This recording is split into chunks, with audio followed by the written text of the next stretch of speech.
Alright, boys and girls, here's your homework tonight. We're going to be doing TEKS 1.7E1. We're going to start off with our normal. You're going to solve these.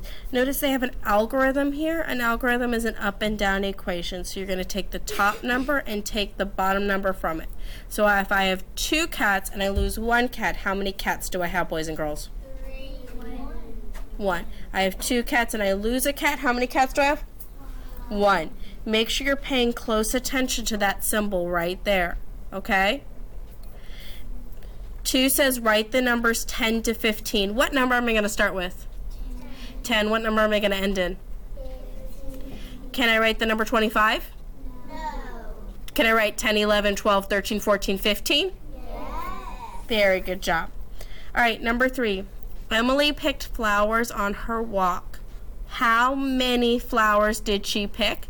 I'm not going to help you with that one. You can figure that one out. And number 4 is fill in the missing number.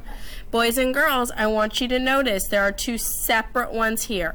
You're going to have to figure out if the numbers are going higher or greater or if they're going lower or less. Number 5.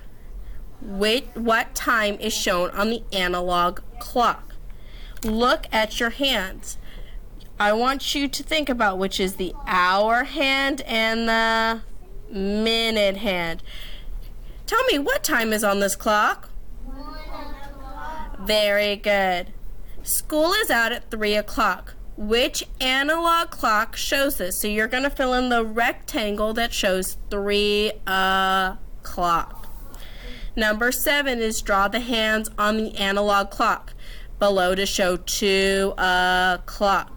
Guys, should the hour hand be long or short? Should the minute hand be long or short? Very good. Number 8, what time does the analog clock show? And you're going to answer that.